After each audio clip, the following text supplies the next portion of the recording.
Distinguished guests, ladies and gentlemen, good afternoon. I'm Luo Yan, Communication Director of CCG. Welcome to CCG Global Dialogue Series event. Today our guest is Professor Barry Buzan, Emeritus Professor of International Relations at the London School of Economics and Political Science. Firstly, let's welcome Dr. Mabel Miao Lü, the Secretary General of CCG, to deliver the welcome remarks, please.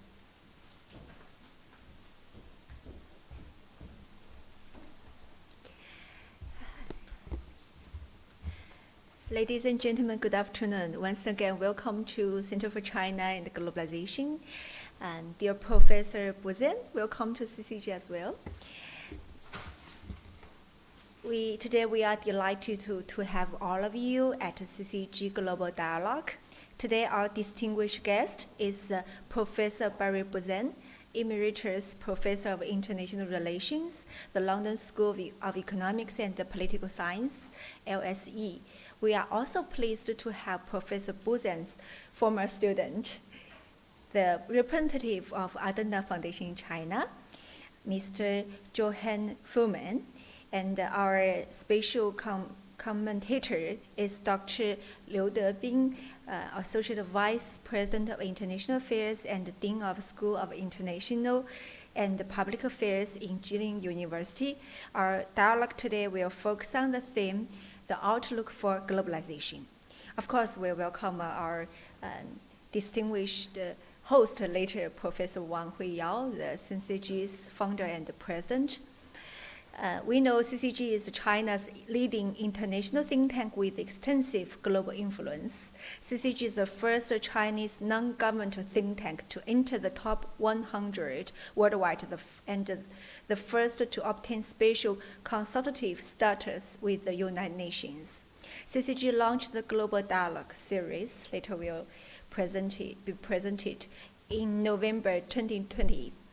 CCG founder and president Dr. Huiyao Wang and CCG other experts have engaged in in-depth dialogues with over 20 internationally well-known opinion leaders, including Pascal Lamy, Lawrence Summers, Thomas Friedman, Martin Wolf, Graham Allison, Ray Dalio, Aidan Paulson, Joseph Nye, Angus Deaton, Wendy Cutler, and many other senior policymakers, well-known think tank researchers, notable Chinese experts, prominent media figures, and many other experts. I sincerely hope today's dialogue will also be a great success. Now, I would like to introduce today's our distinguished guest, Professor Barry Buzan. Professor Buzan is Emeritus Professor of International Relations at LSE, Honorary Professor at Copenhagen, Jilin and China Foreign Affairs University, a Senior Fellow at LSE Ideas, and a Fellow at the British Academy. From 1988 to 2002, he was a project director at Copenhagen Peace Research Institute. From 1995 to 2002, he was research professor of international studies at the University of Westminster, and before that, professor of international studies at University of Warwick. During 1993, he was visiting professor at the International University of Japan, and in 1997-8, he was the visiting fellow in Sweden.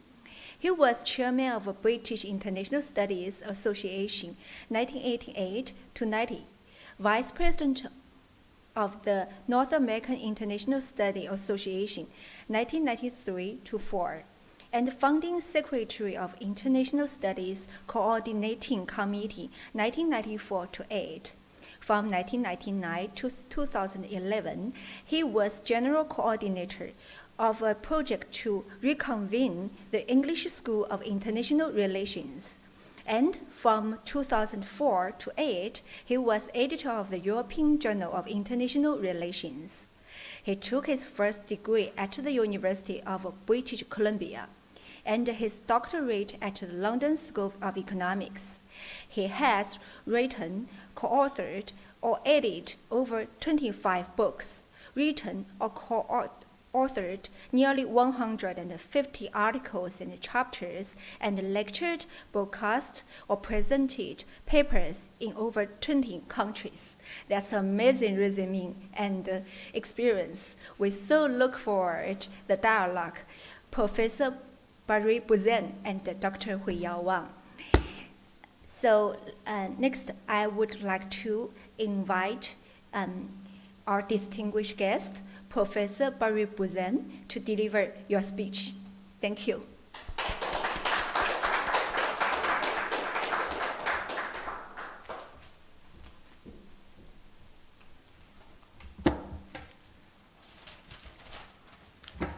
Thank you for that kind introduction, and thank you for inviting me here to CCG. I'm very pleased to be able to talk here today and to join this new network of people.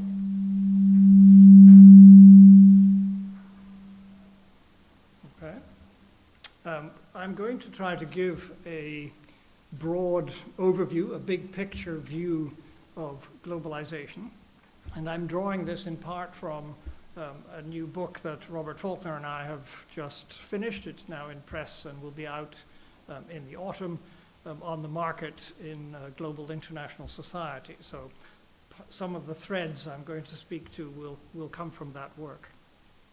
I want to start by giving a general overview of globalization, then look at how we got to where we are now, then take a close-up look at exactly where we are now and what kind of forces are in play. And then draw some conclusions about where globalization might be headed. So the general overview of globalization is quite straightforward. In my mind, we are in the middle of a shift from an economic understanding of globalization to an environmental understanding of it. In other words, the meaning and the significance of globalization is changing from economic to environmental. That up until quite recently, globalization has been about the global market, both in terms of market ideology and market practice. And I think that this is now in significant decline. Globalization as a shared crisis of human development versus the carrying capacity of the planet on which we all live is rising, I think. And that this is going to be increasingly the principal subject matter of globalization. And it's a very interesting question to which I will suggest various kinds of answers as to how these two things interact. In other words, will the shift towards a more environmental understanding of globalization, will that work in favor of restoring the global market, or will it work in favor of actually diminishing the global market even more?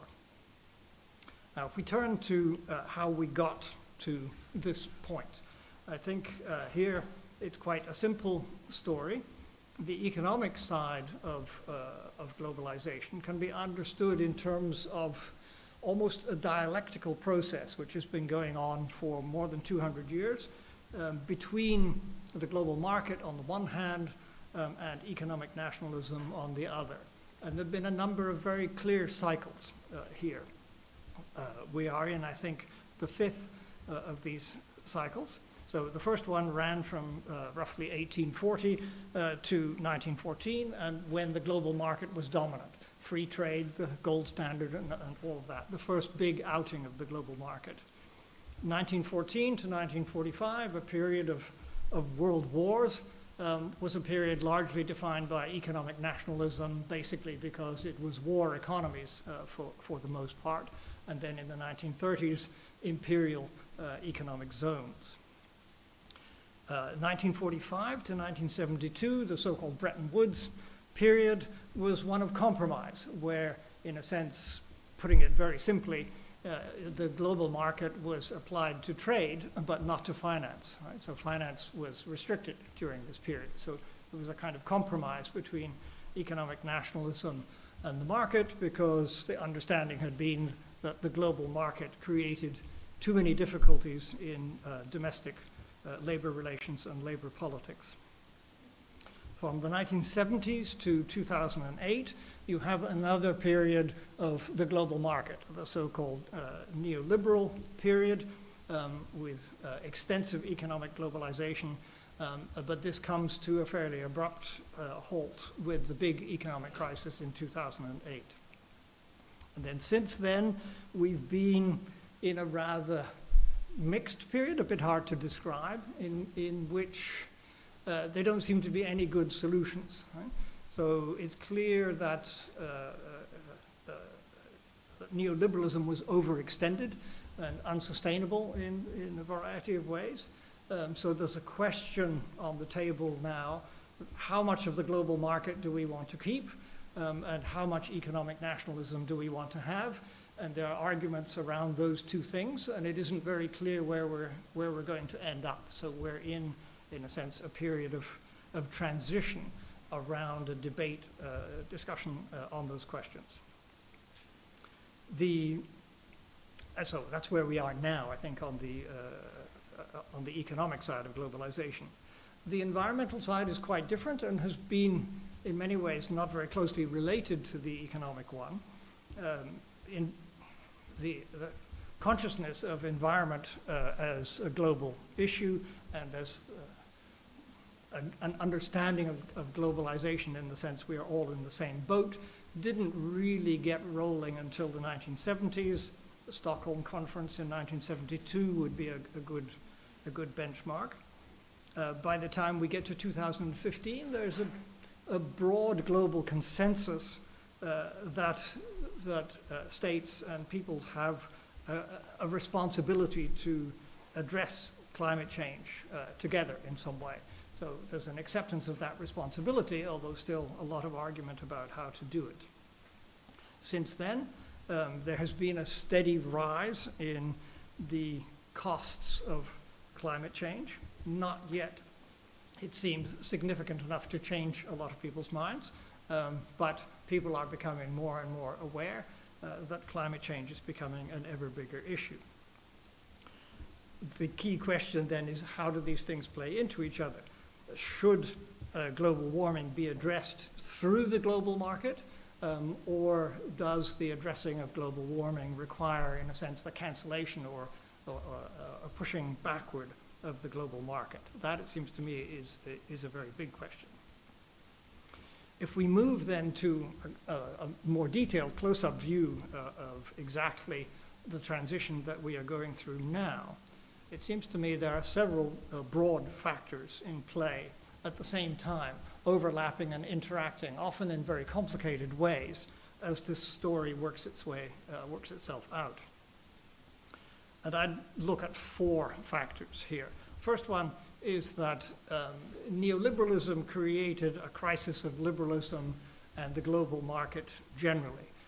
It was overextended, its political ambitions were unrealistic, it had too many costs in terms of instability, particularly financial crises and debt crises, and inequality, so that it undermined, even in its heartlands, in the heartlands of liberalism in the West, neoliberalism undermined itself because of its excesses and extremes. So there is a general crisis of liberalism going on at the moment. And China plays a very interesting role in that, in the sense that China has managed to detach the market from the whole political and social package of liberalism. And that creates some very interesting questions and dilemmas for the liberal position, which is where the market idea originated. So crisis of liberalism is one of the strands in this. The second one, and quite a big one, is that I think it's fairly clear that we are at the end of the era of Western dominance of world order. That it's not that the West is disappearing, it's not like the fall of Rome or anything like that. The West is still rich, it's still powerful, it's still strong, and it's not going away, right? But it is relatively weaker, and it is relatively less willing and indeed less wanted as a global leader. So we have a situation, technically I would apply the name deep pluralism to this, where wealth and power and cultural and political authority are all becoming more diffuse. So there's no longer the concentration of power and status and influence that there once was to underpin a world order. And therefore, the management of global society is getting weaker. Right? It's not that there's a lack of wealth and power around, but it's distributed in a much more diffuse way. And there's no agreement about what kind of global order there should be. The old great powers are basically fed up with the job of leading the world. Their electorates no longer support it. The new great powers don't seem particularly willing to take up the task. So there's an undermanagement of the global order in play at the moment. I think this is partly also a consequence of the fact that we are seeing a second round of modernization. There was a cluster of modernizations in the 19th century, which stopped with Japan.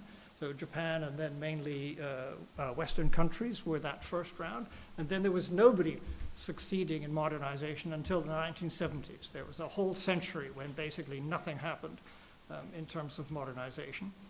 But in the 70s, the East Asian tigers and China, and then a bit later India and others have joined in and begun to be able to accumulate the wealth and power and political authority that goes with modernity.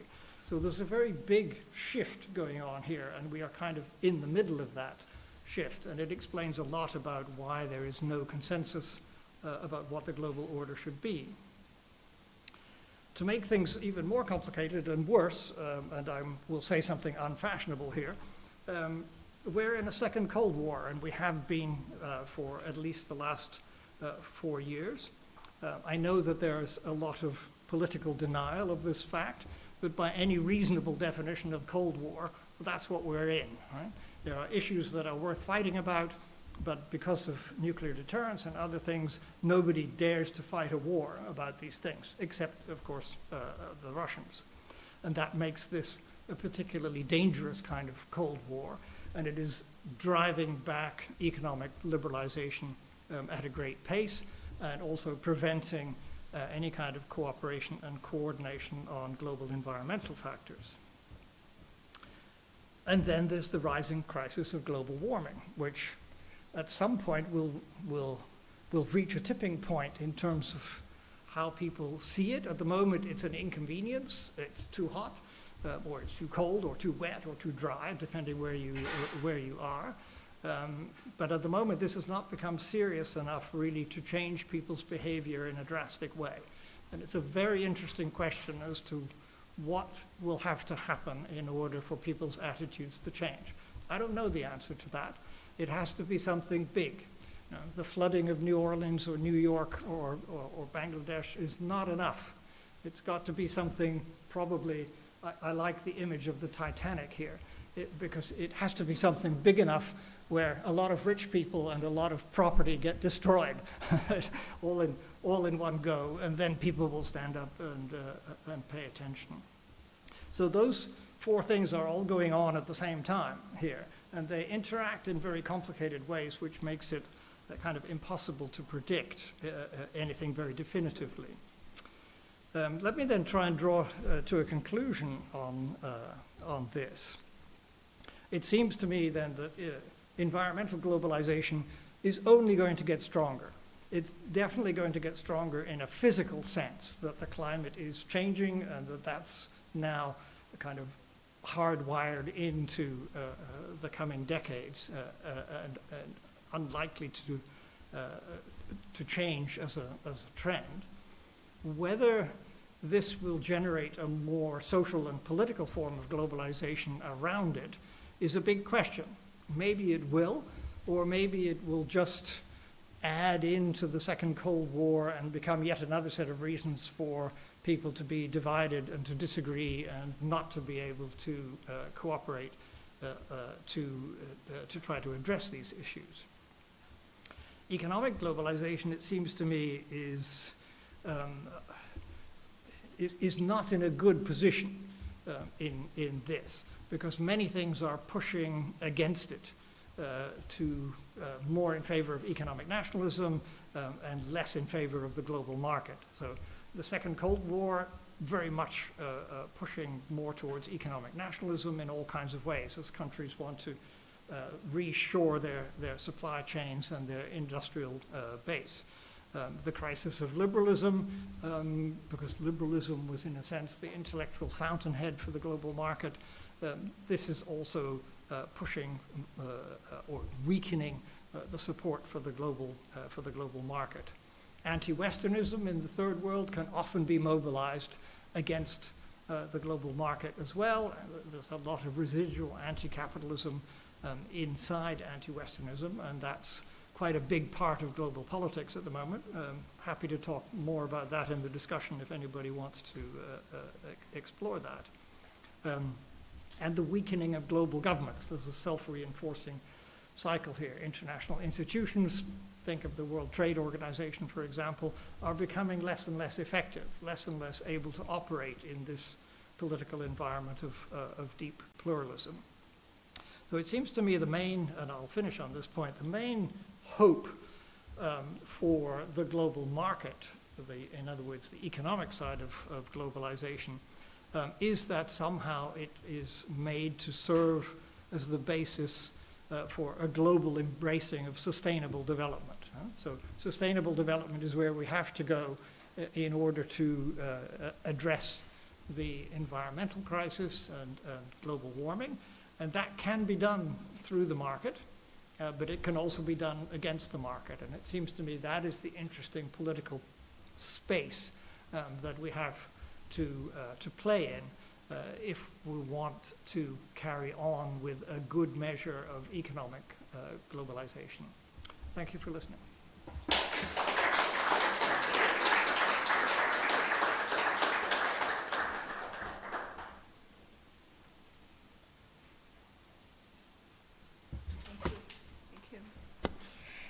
Thank you very much, Professor. You deliver a wonderful and insightful, stimulating speech for all of us. You talk about the big picture overview of globalization. Of course, set up the discussion later and give us a very insightful opinion, including you review the general overview of globalization and how did we get to the current point and a close-up of the present transition. I'm really inspired by what you talk about. We are in the transition process from the market to the how to manage our Earth, how to manage the globalization. The globalization itself already moved from the market-driven one into the new phase. What is the new phase? Later, I would like to listen to more from your dialogue. So next part, we are going to move to our dialogue period. And in the past few years, CCG conducted more than 80 well-known figures dialogue, CCG dialogue series, including what I mentioned, which features many well-known experts and opinions in the world on globalization. Later, I would like to invite Dr. Henry Huiyao Wang, is the founder and the president of Center for China and Globalization. Of course, he hosted this CCG Global Dialogue series. He was a counselor to the China State Council and vice chairman of China Association for International Economic Cooperation. Also, he holds the position of vice chairman at China Public Relations Association and serves as the director of Chinese People's Institute of Foreign Affairs. So next, I would like to invite Henry to conduct the dialogue with our professor. Yeah, floor is yours. Thank you.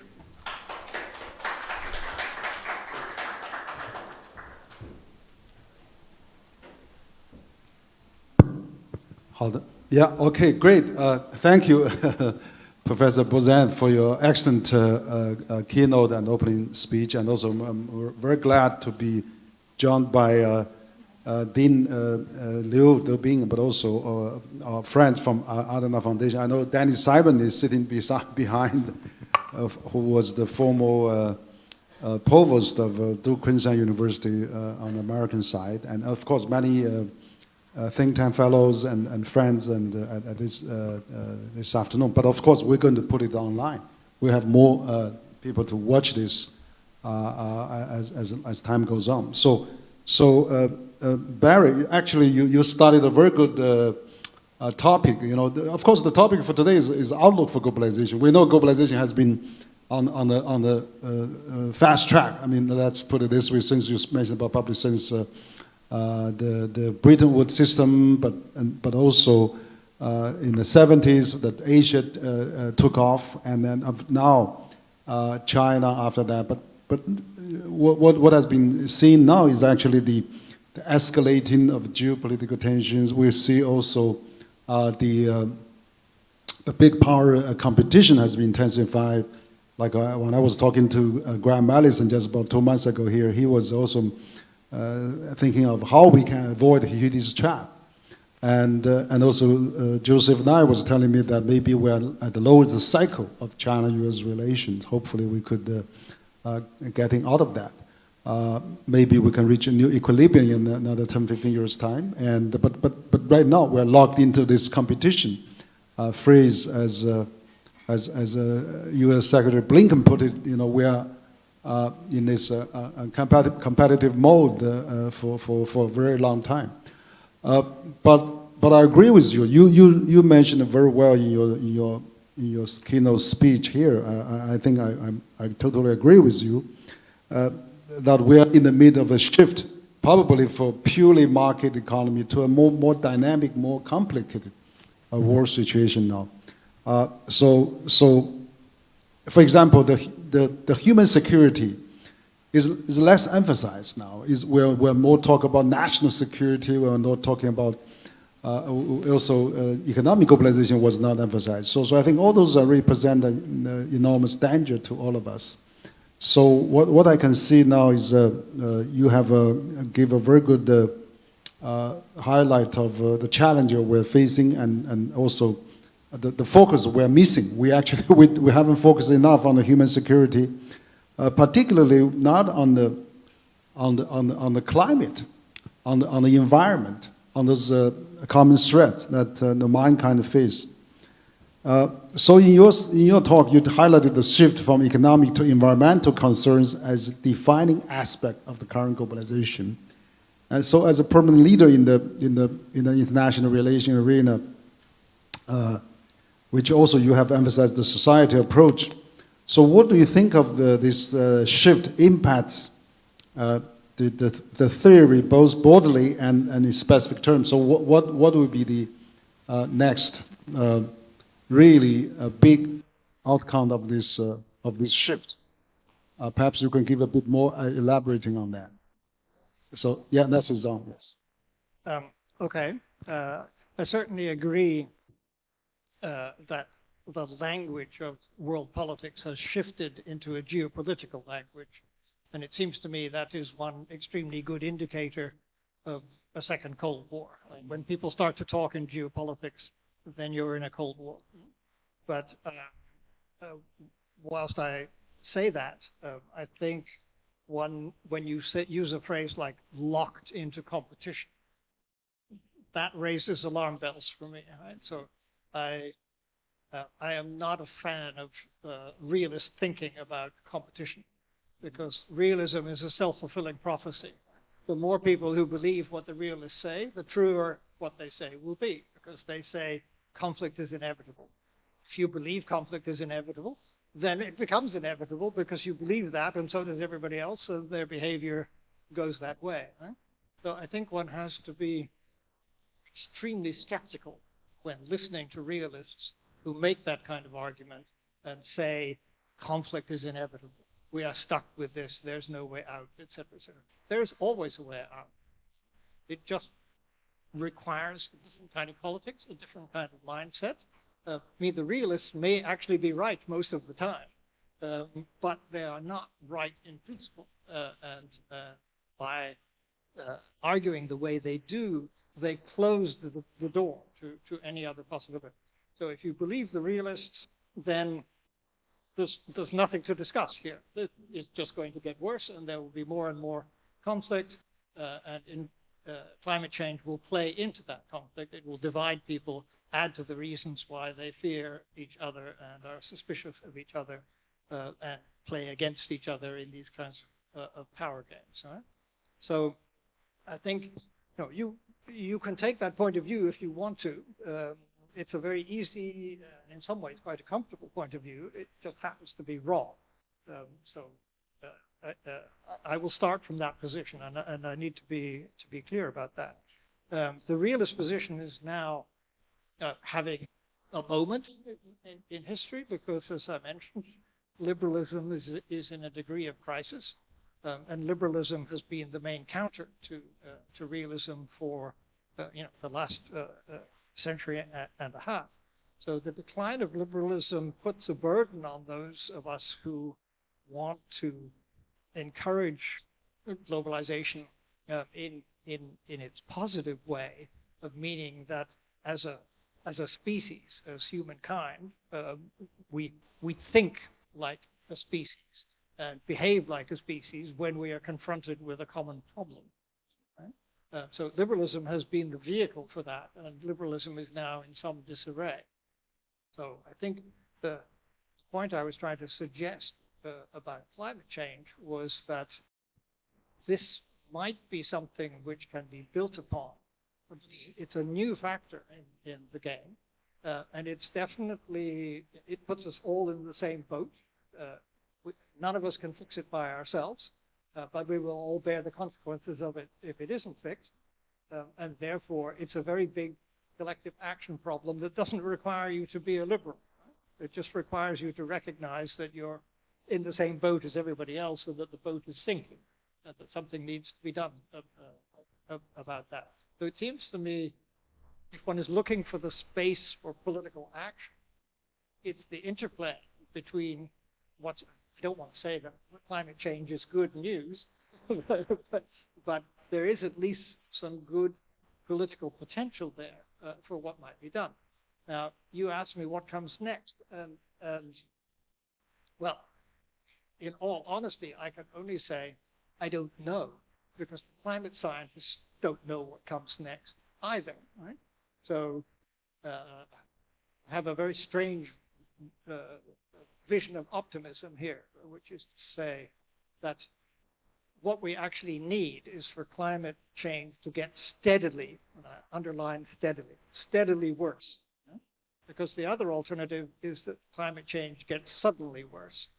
And if it gets suddenly worse, it may take us outside our capacity to do anything. So if you get a step-level change into a hothouse or something like that, possible, but not possible to predict with any kind of certainty. So we don't know. If we're lucky, it will get steadily worse, and that will pressure us into doing more and more collectively. That's the best I can say. Yeah, thank you, Barry. Excellent. I think you made an excellent point, and absolutely, I agree with you. You know, there's a lot of some people actually propose that competition is the theme. You know, there was overemphasized on the competition, less on the cooperation, and also U.S. has made China a strategic rivalry, and EU has made China a systematic rivalry, and if that is the case, as you said, there could be self-fulfilling prophecy. China does become a rivalry, and that is really not a good thing for the world. So I would really think that the world, as you said, we're already in the second Cold War now. It's probably happening already, and then we are actually just finished the first worldwide virus war. COVID war. We just finished that. So. I mean, even there's about 20 million people lost their lives during this first worldwide virus war. We haven't really drawn the lessons on that. We did not collaborate. So I totally agree with you that probably the things that can glue us together is this climate threat.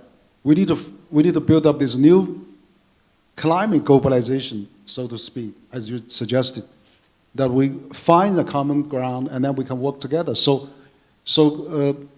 I agree with you. You know, this is probably the low-hanging fruit that really can combine the mankind together, and we are facing the common security rather than we are really talking too much about national security, which is you know, drive up all the military budget and then escalating each other, and we may really fulfilling the self-fulfilling prophecy that we're bound to be competitive, bound to confrontational and conflict. That's something we want to avoid. So what I think the next big drawing, what I like to ask you is about what, in addition to the climate, what about AI? You know, artificial intelligence is so uncertain. It's something new. It's, you know, U.S. is doing that, China is doing that. You know, a few weeks ago we had a EU ambassador, German ambassador and French ambassador came to CCG. We had a dialogue together, an event about EU-China collaboration on how to avoid the risk of the climate. And a few days ago, Chinese representative UN has proposed, you know, for how to, you know, the mankind, how the countries work together to harness the AI, but avoid the risk. That has been unanimously passed by in the UN General Assembly, including US. So, in addition to the climate, I mean, that's something can really bond us together. But what about this AI, which is so unknown, and you know, human beings could be the slaves of AI in the future if you're not careful, or if automation decision being built into AI, they could destroy the mankind. And so, what do you think about this new area that there could be an AI globalization happening that we didn't realize? Yeah, good questions. I think in terms of competition versus cooperation, I'm not sure that that's exactly the right way to pose it, in the sense that competition could work, right? So if it could be arranged so that the great powers competed with each other to promote sustainable development and control of climate change, right? That would be a very effective way of doing things, perhaps more effective than trying to actually agree a cooperation. Now, I'm not quite sure what would be necessary to make that work. I mean, as far as I can see, China, for example, is a strange case here, because in some ways, quite a few ways, its domestic environmental policy is really rather progressive. You know, lots of nuclear power and solar power and all of that kind of stuff. So in many ways, domestically, China is doing the right thing, but there doesn't seem to be any connection between that domestic policy and its international policy, where China tends to be more obstructive than helpful on the cooperative side. It sides with the third world, saying basically, it's all your fault, the West, you pay for it, and we don't care, let the boat sink. So competition might be the way to go. It might be easier to do it that way. The COVID example is an interesting one. I agree. It's worth looking at because it's a demonstration case of a collective action problem and how we did. It seems to me a mixed picture. In some ways, the whole COVID crisis pushed more for economic nationalism because of the supply chain issue and people hoarding vaccines and hoarding the protective equipment and all of that. So partly we reacted badly and competed about it. But underneath that, there was actually quite a lot of cooperation going on, particularly in the scientific community, I think. Not perfect, but substantial. I mean, the speed with which vaccines were rolled out was really rather astonishing if you think about that historically.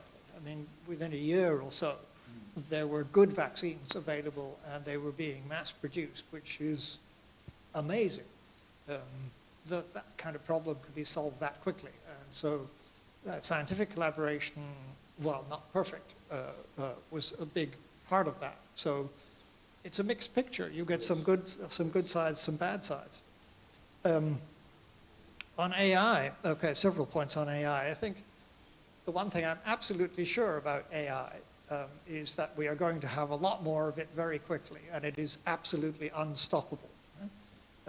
It's simply because so many very powerful factors support it.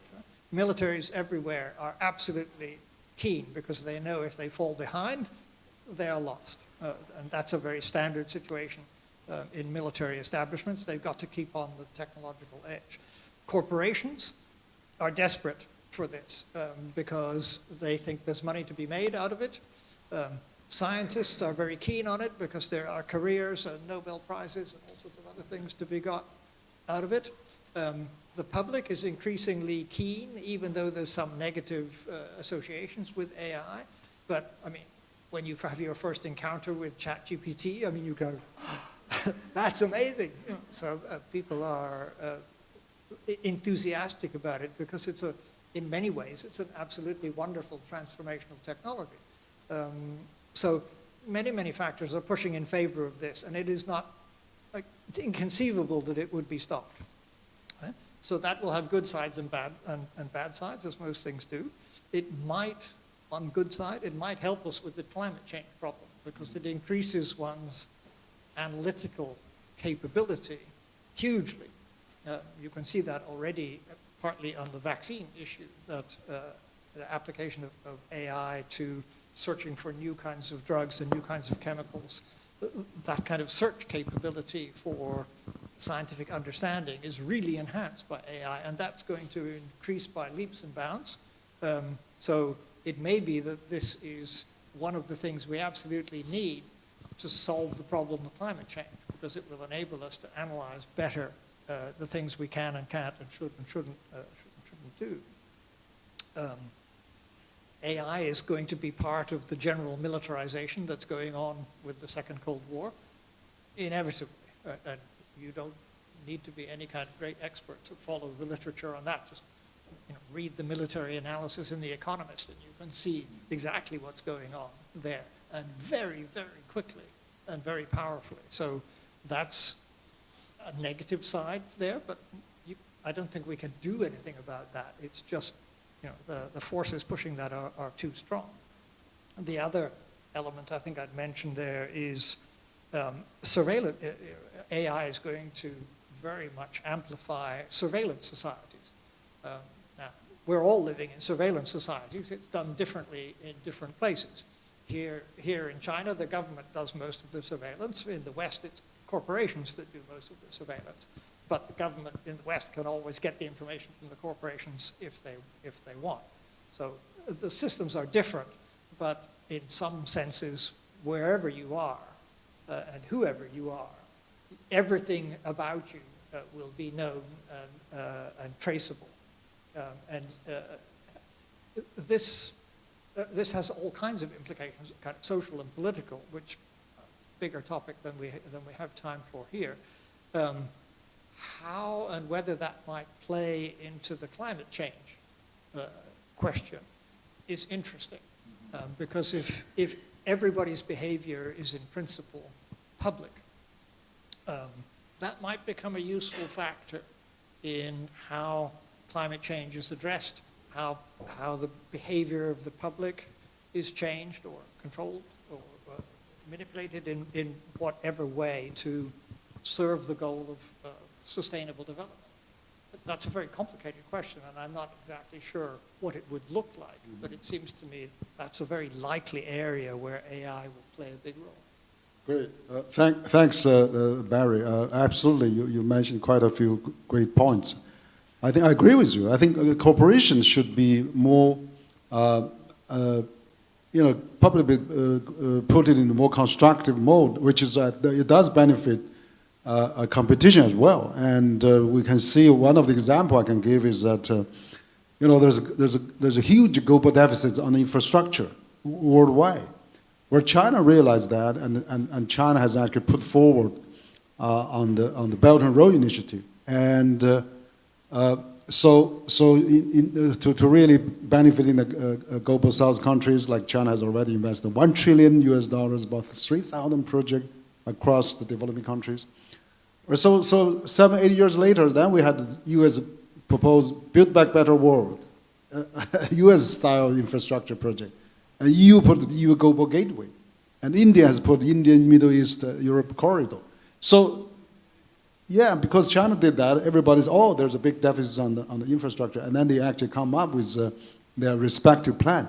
But the key is that, can this plan be collaborative, cooperative? We'll have a World Bank, we have Asian Infrastructure Investment Bank, Asian Development Bank, African Development Bank, European Development Bank.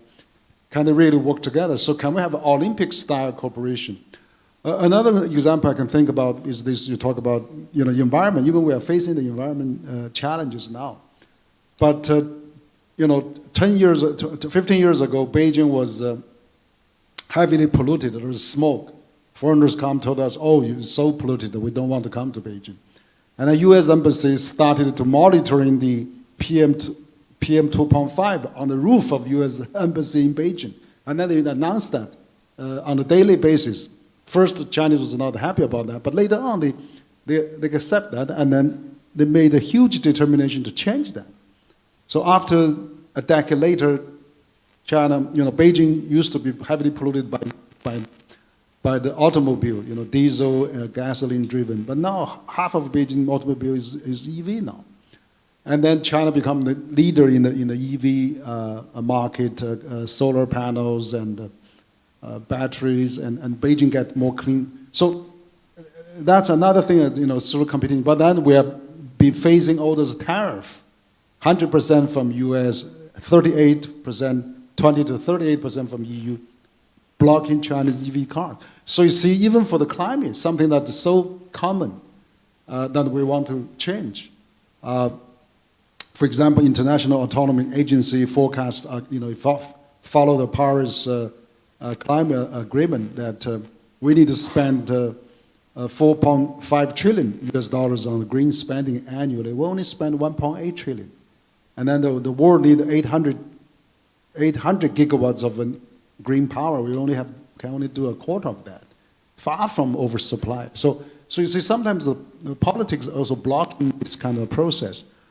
Even though, we wish to have an Olympic-style cooperation, but politically it cannot do that. So what do you think? How we can solve this dilemma that we are facing now? And China, in 20 years ago, China don't do much. It was blamed, for not doing something.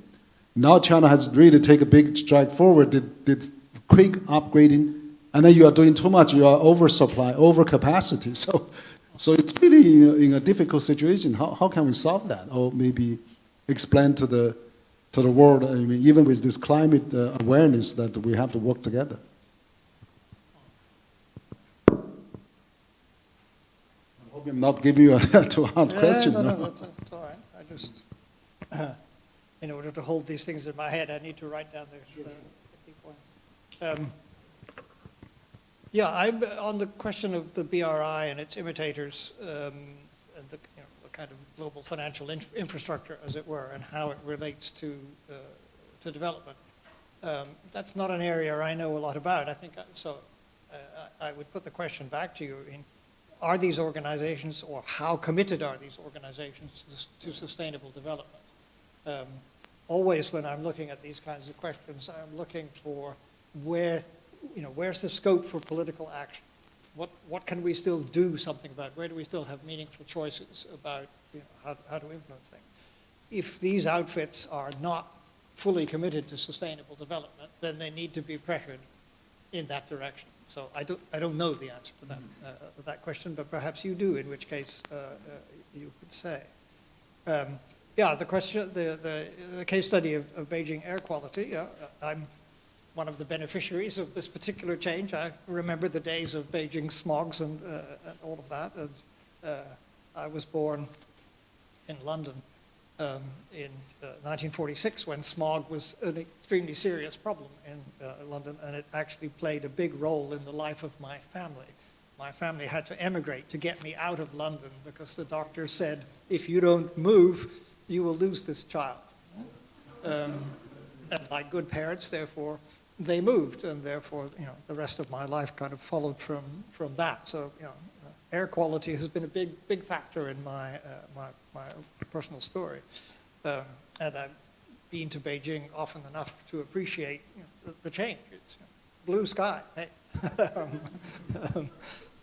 It used to be you never saw blue sky from Beijing. You were lucky if you could see the building next door to you. Right?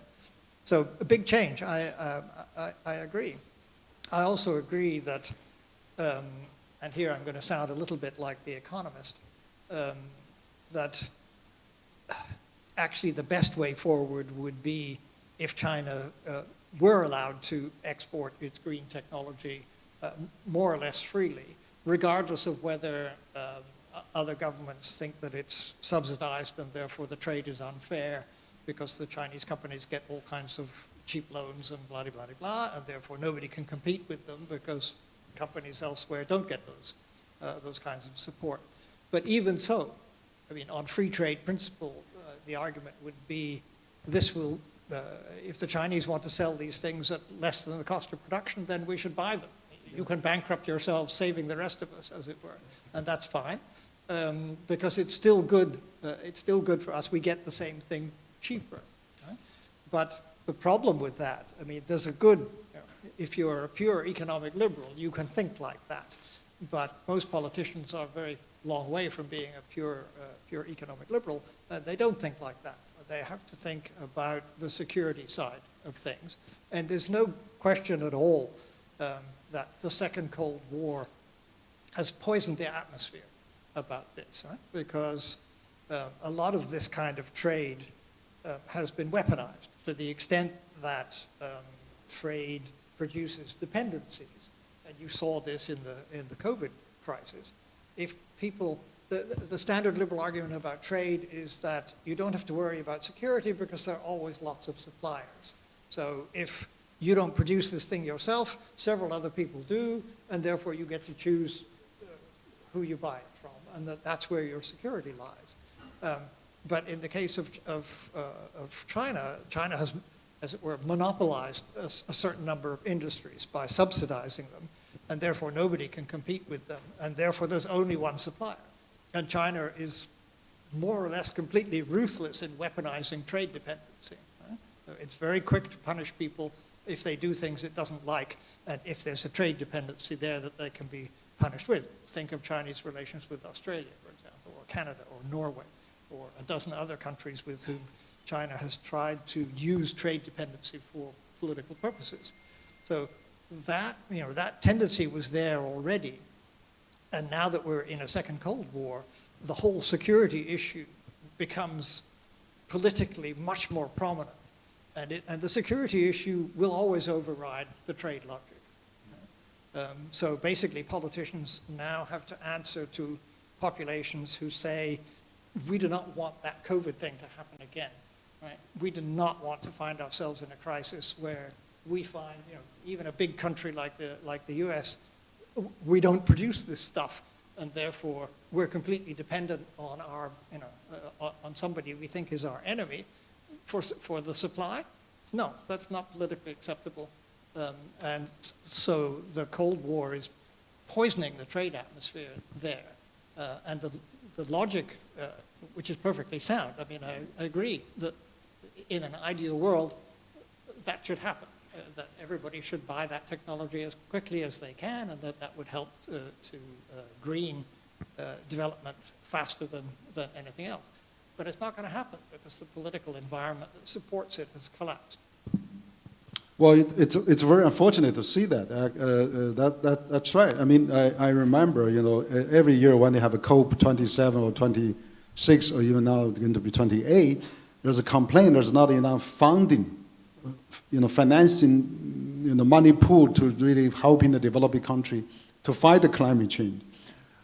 You're right. If China can produce solar panel, cost-effective, cheaply, it's indirectly China's contribution to this money pool to fight the climate change, to helping the developing countries. So, the Cold War mentality and this kind of series really blocking people from using each other. But I think for example, I mean, China, 90% of China fleet is composed of Boeing and Airbus, because China didn't say, oh, it's because we produce the US and EU that's oversupply or overcapacity. China still buys a lot, So Absolutely, this Cold War mentality doesn't really help, and then I think for people in academia and think tanks, really how we can really get more focus on this and reduce the tensions and reduce the mistrust between the major countries.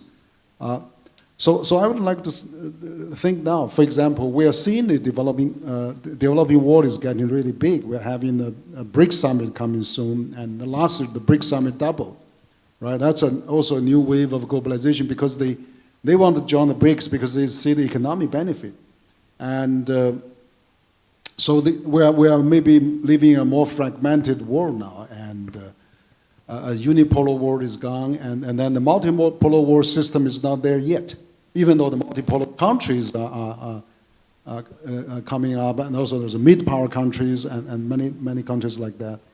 So what do you envision? Maybe we'll open after this to our audience to talk. And what do you envision of future globalization structure? Because the unipolar world is not there anymore, and yet multipolar world we haven't really formed or shaped a new Bretton Woods moment, and about UN we haven't really sometimes become marginalized, not really effective. So in this chaotic world, I mean, what's the way out? What's the path out? And how China, US, EU, and global South countries and mid powers can work together? I mean, climate is certainly the common core for all of us to work together. AI is another one. Maybe there could be some more opportunities, and we have to. Human security is probably should be global South, debt issues, and also we are facing the war now. I mean that's really getting us into a very dangerous situation. So what's the way out? I mean that would be my question. Yeah, I agree. The aircraft market is also one-sided. I'm not quite sure whether that's to do with subsidies, possibly, or whether it's just extremely difficult to produce that kind of, aircraft engines and aircraft landing gear are extremely difficult technologies to master, and only a few leading-edge countries have done that. So China will get there, but it will take time. Let me talk a little bit around your unipolar, multipolar world. I've never liked unipolar. The world was never unipolar, and it never will be again, so we can forget about unipolarity. Multipolarity is a realist concept. These are both realist concepts, right? So basically unipolarity says no balance of power. Multipolarity says balance of power. And multipolarity implies that the competition amongst the great powers is to dominate the world, right? Because that's the way it used to be. Right? But that's not the situation we're in now. The situation we're in now is that nobody wants to run the world. Right? Nobody wants to take responsibility for it. I actually believe the Chinese Foreign Ministry and the propaganda department when they say they don't want to run the world. I think that's quite right. Nobody else. The Indians don't want to run the world. The Americans don't want to run the world. I mean, what is Trump about if it's not deciding we're not going to run the world, let the world run itself? The Europeans might like to run the world but can't. The Russians would definitely like to run the world, but nobody else would let them anywhere near such a job, and they have not the capacity for it anyway.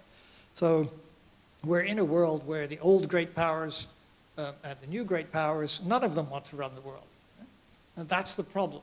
So the world we're leaving, the Western-dominated world, was one in which the kind of globalization was defined or understood in a universalist way, in a kind of liberal way, because for a long time, modernization was equated with westernization. And that was a big problem for China and a big problem for Japan and other countries. It was always wrong, right? So even Japan did not, Japan modernized very successfully, but it certainly didn't become Western.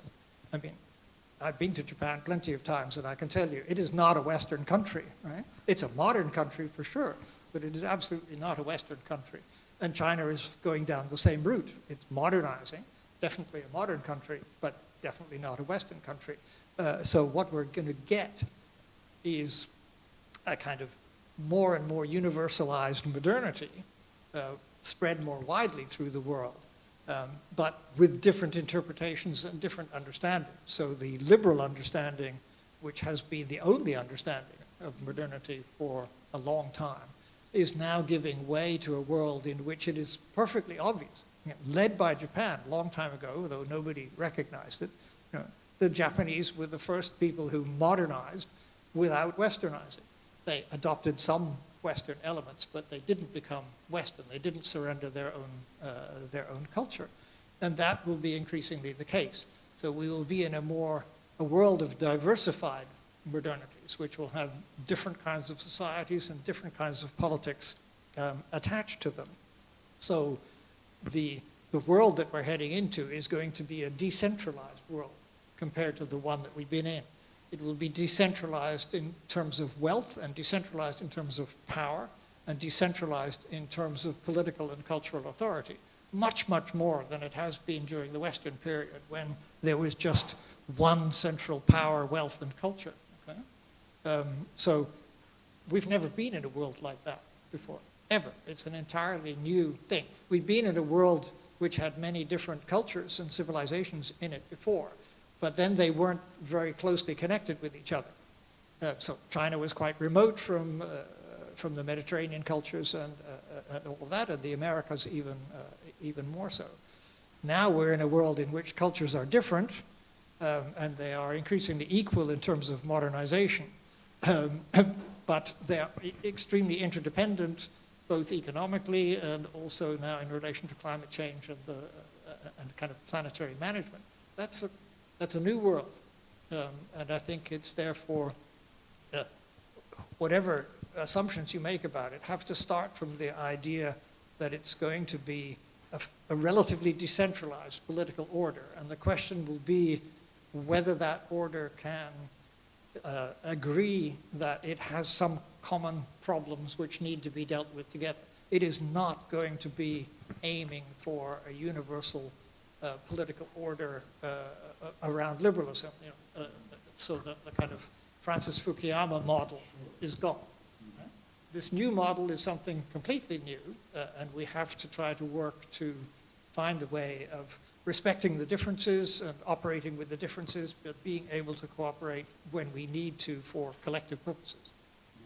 Yeah, great. That's a great comment. I think that absolutely decentralized the word is the right word, but you see, I also see probably there's a regional decentralization too. You got the USMC, US, Canada, Mexico Free Trade Agreement. You got the European as a bloc, you got the ASEAN, and then you can see RCEP, the largest free trade agreement happening. And then you see BRICS countries forming more tightly now. So there could be a block of different kind in this world happening. And then how to really peacefully cooperating together while we're decentralizing is still a new challenge. So we find this discussion very fascinating, and I'd like to open now to our guests. Maybe first I'll invite Professor De Bing. You also had a long relation with Professor Buzan, and so perhaps you are also the dean of international school for so many years. Perhaps your observation and comments, please, Professor. Yes. Thank you very much, Henry. I think it's very good dialogue. I learned a lot. I think if we ask people to give one keyword to put the international issues right now associated with globalization, you will find a lot of problem, questions, issues you asked, you want to know. But first, I would like ask Barry a question. What about the party election in Britain? He just came from London before he come, or when he come on the way to Beijing, still the conservative control the power. When you come back, the political totally changed. We know Britain is one of the leading power in the Western world. So what kind of change could take place in the future years with the relationship between Britain and the EU, between Britain and the United States, between Britain and China, and between Europe and globalization? This is one question I want to ask. Thank you so much. Okay, thank you, Debing. And probably we'll collect a few more, but I don't know if my friend from Adana Foundation is also had a great relation with Professor Buzan as well. Maybe yes, thank you, Henry. Yes, I took his class in international security 15 years ago at London School of Economics. It's the first time I'm seeing him. He looks the same. Hasn't changed a bit. And also his thoughts are still as interesting as they used to be. One question I ask myself is also, how do you see Europe's role, the role of the European Union in this future order? And I would totally agree, and it's interesting to have you here as an academic, because in our field, when we talk to politicians, nobody's actually saying that it's a new Cold War. But I would totally agree. What I found very striking about our German China strategy was that we are always talking about China as a partner, and then we have not many fields to name, and we always say climate change. But I would totally agree with you too, I think, that at least right now, this is an area of competition. And this might not only be bad news, because when it comes to solar panels, at least those we are still buying for a very cheap price from China now, and this might help all of us. But at the same time, what I'm seeing now is also a divide when it comes to technology. That's my fear between the so-called West and China. I believe that's also where we are heading, and I don't know if that is going to be something good.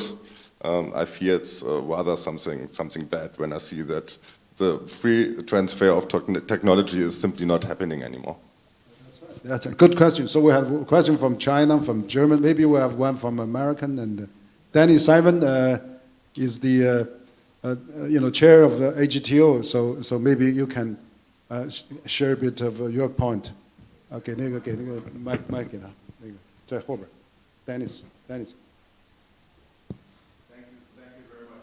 Stand up. Great. Actually, I was kind of perplexed a bit. Henry, you said, there's a kind of imperative nature to addressing global climate change, dealing with AI, and a number of issues like that. And then you said, but the problem is the politics gets in the way.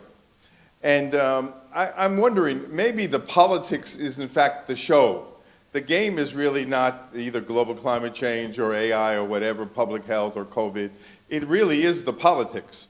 And then the question has to become, why did the politics suddenly change?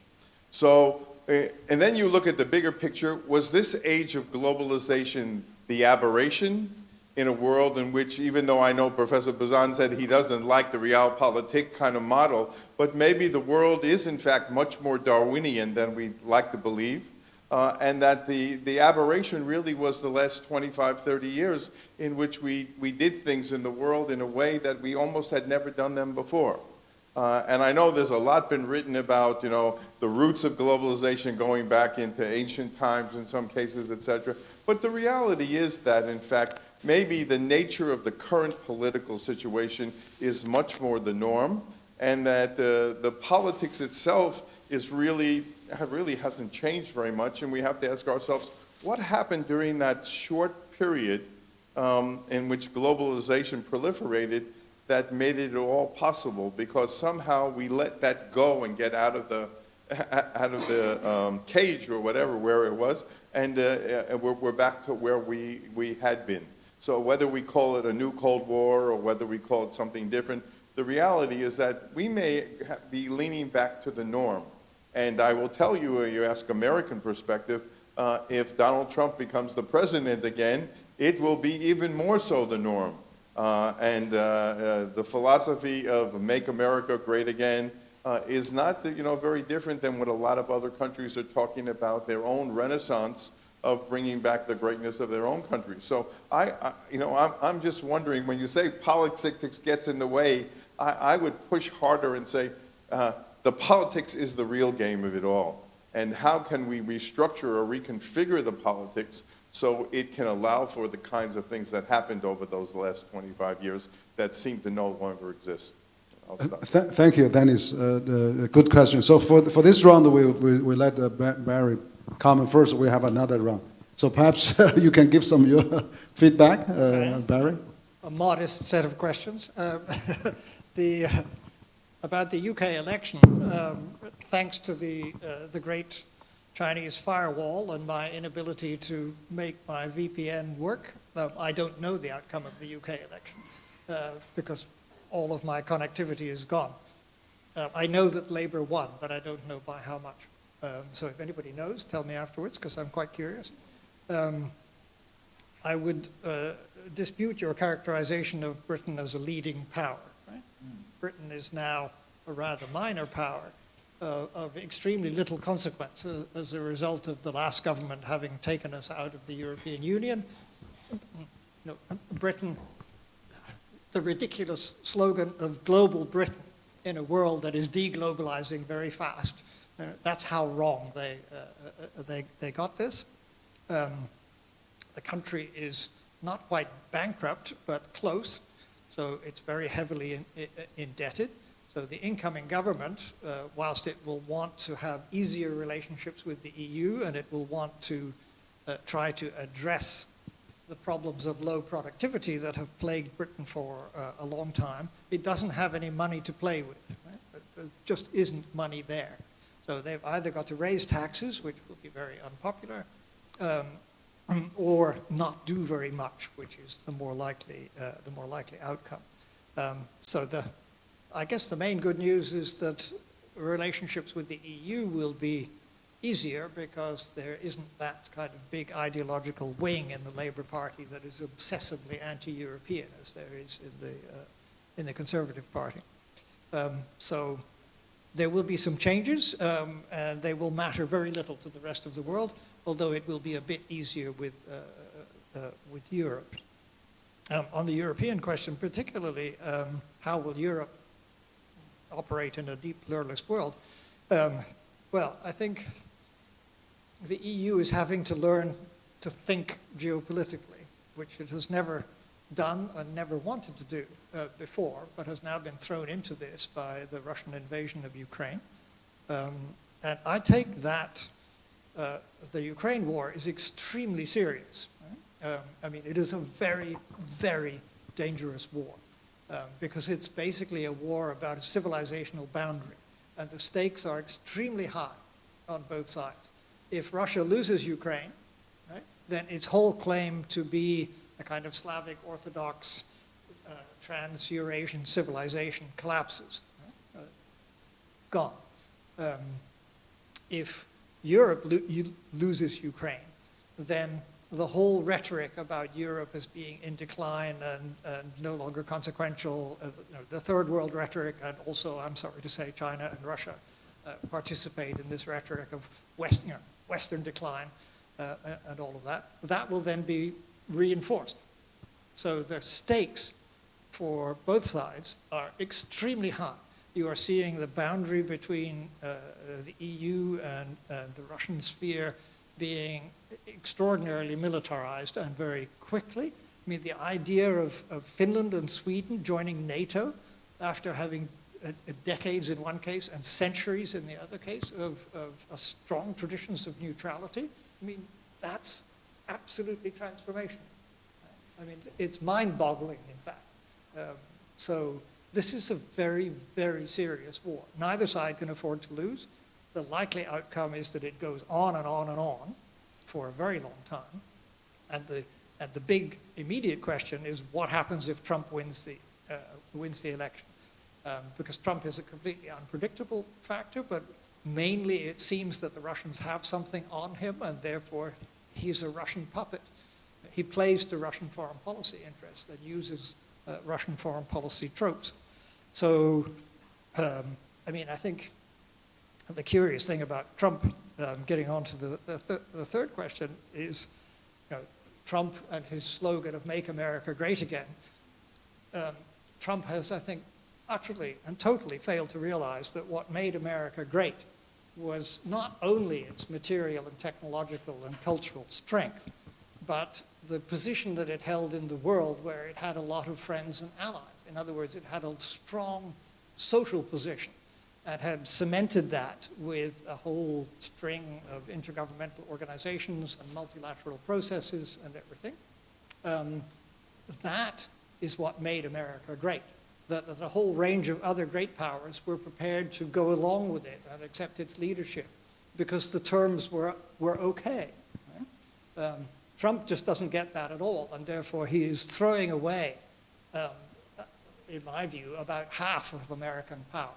He is making America much less great than it was, and if he gets in again, I mean, the damage done the first time around was sustainable. The second time around may not be sustainable, and so it will be a very different world that unfolds as a result of that. On the idea that politics is the main show, yeah, that's a very good question and a very nice way of putting it. Was economic globalization an aberration? This, I think, is a very clear demonstration of what I was saying about realism earlier. Realism is a really comfortable place to be, right? Because you never have any doubt about anything. You always know that the world is going to revert to being nasty and conflictual, and therefore you just have to go along with that. There's no puzzle about it. Okay, we had this long aberration, remarkably long, and therefore a bit difficult to explain away, in which it appeared that, you know, some quite basic things about the world had changed. And I think, you know, that takes us back to the globalization theme, that, you know, globalization is not dead, and it may be, in some senses, inevitable. We are now living in such a densely packed world, something that we have never lived in before, that some elements of globalization simply have to be there. We can't exist in this world any longer without that. It would reduce things to complete chaos. So we are still struggling to find what the balance is going to be between a globalized economy, parts of which are still there, and economic nationalism. You know, we don't know what that balance is going to be, but it's not going to be 100% economic nationalism. And if that's what Trump does, then he will simply impoverish America, and everybody who's anti-American will cheer that because it makes America less great. Good. Great question, and a lot of feedback. I think I agree with you. The Global Britain, Theresa May put forward. I was just with her about 2 weeks ago in Austria. She now thinks of a Brexit. Is because at that time people voted because they're not satisfied with the government.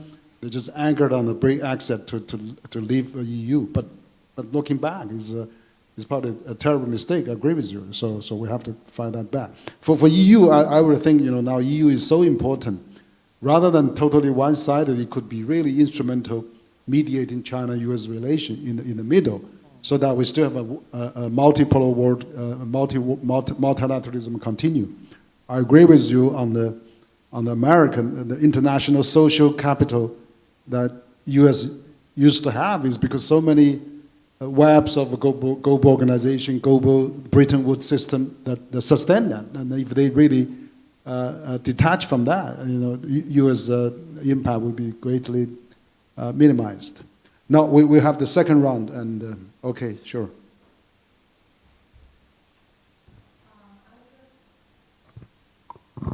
I'm a journalist from CCTV. I have questions for Professor Barry.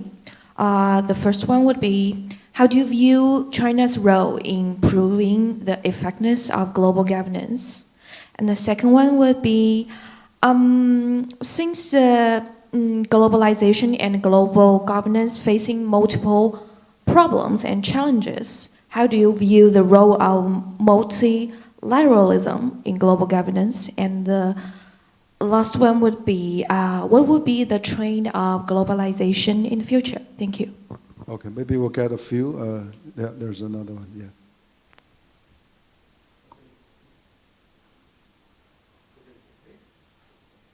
Hello, wait, okay.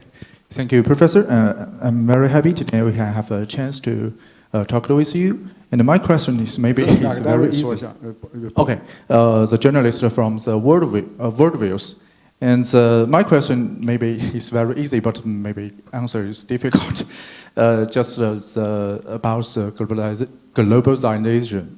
And we saw many results of the election in the world, just like the France, the European, and maybe just like the other guys, thinks Trump will come back. So maybe now the globalization face some challenges. And do you think the globalization is dead? And many people didn't believe the globalization. Thank you. I'm the Deputy Director for CCG. Thank you, Professor, for coming here to share your view with us. My question is, you introduced the concept of environmental globalization. As you can see, the economic globalization, if the economic globalization is driven by the cost efficiency and or the comparative advantage, so what are the fundamental rules or the principles underpin the environmental globalization? Can it encourage more cooperation?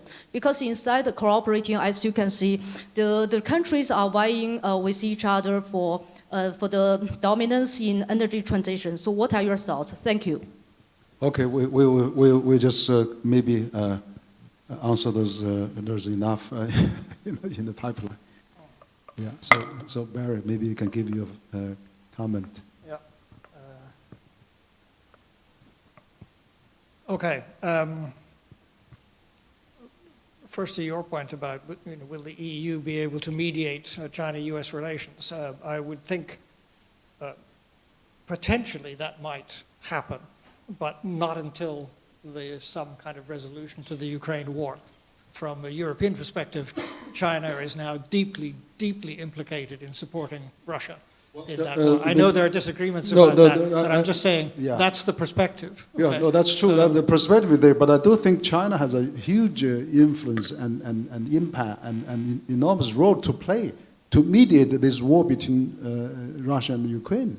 And so vice versa, China can help EU and EU can help China. So I think there's a lot of enormous but the present situation, is that the Second Cold War, driven by the war in Ukraine, has pushed Europe on side with the United States. Right?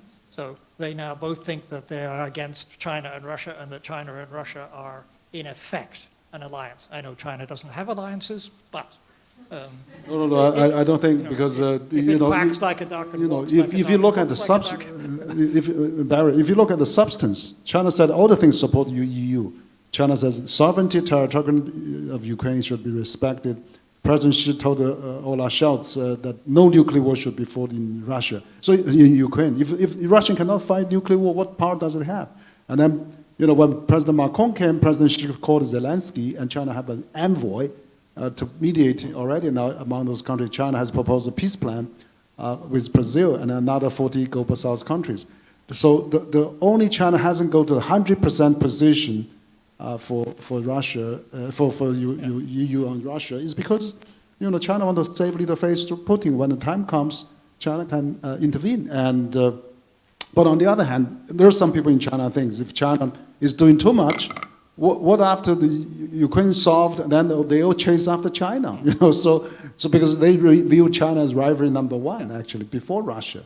So you see, China is in dilemma. But I know China wants to help, and China doesn't provide weaponry. China does the normal trade with Russia.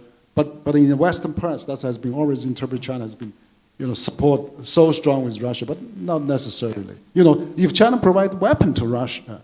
Russian parliament will already even make a big headway already. You know, China does not provide weapons, whereas U.S. and EU provide weapons to Ukraine. So it's totally that China was not in the same position as support Russia as others. We should probably agree to disagree about this, but I think the main point is the EU is not going to be a mediator between China and the US while that war is going on. Right? So until it's settled, But they need China to not help going to that happen. war. Yeah, it's not going to happen. On the question about China and global governance, I think the interesting question there is China is finding its place in global governance. It's interesting about multilateralism. I mean, multilateralism is what the Americans invented, and the American order is now disappearing, but multilateralism isn't disappearing. So it's a kind of principle, realism notwithstanding, it's a principle that has taken root, and it's a way of doing international business that looks like it's got life in it yet. China, I don't know a lot about this, but China was reasonably cautious and slow to get itself involved in multilateralism and intergovernmental organizations. So for a long time, it seemed to sit and watch and learn how things worked. Now it seems to be in a next phase where it's interested in getting its people in position in various intergovernmental organizations so that they can influence things and shape agendas, and that's already being quite effective. I think in the longer run, a part of this transition that I mentioned between a narrowly based Western-dominated world order and what I called a deep pluralist world order, this is going to require what will be a decades-long process of change, either reform or replacement of many intergovernmental institutions. Right? So you see already things like the Asian Infrastructure Bank and all of that. Those kinds of organizations are the beginning of that process. So basically, and the BRICS Bank as well, they're basically saying, if you won't give us the status in the existing institutions, we'll set up our own institutions and compete with you. And those become bargaining chips for reform in places like the World Bank and the IMF and the World Trade Organization. So this is going to be a decades-long process. It's not going to happen quickly. Quite what will happen with the United Nations and the Security Council. I mean, China is a conservative member of the Security Council because China is in a good position there, so it doesn't want to let the Japanese and the Indians and the Germans and anybody else into that privileged club. But that club is now ridiculous. I mean, Britain and France have seats on the Security Council, P5 seats. I mean, that's just insane. Right? So the EU should have that seat, and too bad for Britain that they left. But that institution is in very serious need of reform. How that's going to be done, we need institutions that reflect this new distribution of wealth and power and cultural and political authority. And it's going to take a long time to get them. So that's going to be a process that will go on over many decades, and China will, of course, be a major player in that, as it has already become. Is globalization bad? Well, like most things, it's good and bad. You can find globalization has been extraordinarily efficient in some ways in spreading wealth and power. And the principal beneficiary of that has been China. I mean, you just have to look at what happened to the Chinese economy once it was, as it were, let into the Western world economy. It boomed, and hundreds of millions of Chinese people became middle-class people like yourselves, which wasn't the case before. Right? So for very large numbers of people, that period of globalization was profoundly positive. For a whole bunch of other people, it was profoundly negative because they lost their jobs and found themselves priced out of markets or became dependent on supply chains that were not reliable. So it's a complicated question which has big positives and big negatives. And as I say, this is part of a long cycle, almost a dialectic, between economic nationalism and the global market, of which we are now in the fifth cycle, and we're casting around once again for how do you get this balance right. too much global market is unsustainable. Too much economic nationalism is unsustainable. You have to have some kind of balance between the two, but how you do that balance and how you agree on doing that balance, we've lost that for the time being, and that's what we're looking for. So I don't think you can make a grand judgment about whether it's good or bad. I didn't quite get the question about the winter of global economics. I mean, yes, the global economy is not in as good shape as it was a while back, but then again, a while back there were big financial crises and debt crises and all that kind of thing. So the global economy was not organized in a sustainable and optimal way, and that seems to be the problem. If you look at this pattern I described, hardly any of these phases last more than 3 or 4 decades. So too much of one, too much of the other is unsustainable. Bretton Woods was the first attempt at a compromise, but that was unsustainable as well because it had a design flaw in it. It was dependent on the US dollar, and that meant that the US eventually built up a big trade deficits, which became domestically unsustainable, so that system didn't work either. So if any of you have got a good idea about how we balance economic nationalism and the global market, now would be a time to write it down and publish it, because we are in significant need of such ideas. The last question on environmental globalization and what would be the fundamental principles of that.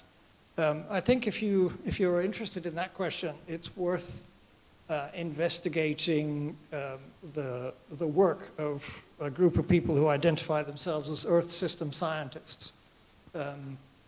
This is mainly natural scientists, and they have their campaign is to use the skills of the different sciences represented in them to try to work out what the limits are and how many of them there are. There are about 15 or 16, I think, in their present set of global planetary physical limits affecting the global planetary systems, right? So, how much CO2 is there in the atmosphere, how much nitrogen is there in the water, how salty or not, or acidic or not are the oceans, and a number of other measures like that. And most of these things are measurable. So this group of people has identified a series of thresholds saying, if you go over this threshold, and we are already over 2 or 3 of them, you're in deep trouble because the planetary systems begin to break down, and therefore the support on which humankind and the rest of the biosphere depends begins to cease being supported and becomes more and more demanding as a place to live. So basically the underlying philosophical drift of environmental globalization is that human development, however you understand that, and whether you think it's about catching up for the developing countries or about continuing to develop for those already at the cutting edge. So however you see development, right, it has to be sustainable. It has got to be sustainable within the carrying capacity of the planet. Because if it isn't, then we are going to overwhelm the carrying capacity of the planet and undermine the conditions of our own existence, right? And possibly quite quickly. So we don't yet have a very clear understanding of how all of those planetary limits interact with each other, and at what point you might get a sudden tipping point, a kind of catastrophic tipping point, where there was a big change very quickly that was very hard to reverse, like, say, a 10-degree temperature rise if you got a sudden release of large amounts of methane into the atmosphere from permafrost melt and from ocean clathrates, which are kind of icy substances on the seabed which contain a lot of methane. If the sea warms up enough and if the permafrost areas warm up enough, one of the dangers is you might get a huge surge of methane into the atmosphere, which would suddenly accelerate global warming by maybe 10 degrees very quickly. Right? Now, we know that could happen. We don't know if it will happen. We don't know whether there'll be a big volcanic eruption. Most of you may not know, but volcanoes play a very big role in climate change, and we have been lucky enough, even me, and I'm getting pretty old, been lucky enough to live through a time when volcanic eruptions have been relatively few and relatively small, and therefore the climate has been relatively stable. But if a big one goes off somewhere, when, that could easily precipitate a global winter lasting several years, possibly, and we are not prepared for that. So we don't know. Great. Thank you, Barry. I think we are running out of time. We're already behind schedule, but excellent talk. I think the dialogue we had touched upon the globalization, and then how we can really going forward. What are the environmental challenge, environment globalization that's facing us, and of course also the other subjects that we had talked about. Multilateralism, multipolar world, unipolar world, and all those host of issues that relate to the globalization, which I think it's really a great thinking process that you have contributed as an authority on this subject, has contributed so many rich subjects on this. I really appreciate that you take the time to talk to us. We actually, CCG as a platform, we love to hear all the different voices. We want to be providing a dialogue platform for all our distinguished scholars. Actually, today we're going to have two of the such event, and we just received the former Indonesia foreign minister in the morning. So I'm glad CCG has become a hub of global ideas and global discourse. So really, again, thank you very much for sharing all those great ideas. I think it also made us thinking, how we can work together and how we can really meeting common challenges and how we can face in the human security threat, rather than we are also talking so many megas. We need to think about the global planetary benefit. We cannot escape to moon. Even though we have China just launched a rocket to collect something from the backside of the moon, but still a long way to escape. If, as you said, if the climate disaster comes, we have no place to escape. We have to work together. So absolutely, it's a common shared future for all the mankind that we have to stick together. So once again, thank you very much, and thank all the distinguished participants. So this is really a great occasion to discuss, and so on behalf of CCG, once again to thank all of you, and thank Professor Buzan for coming to CCG.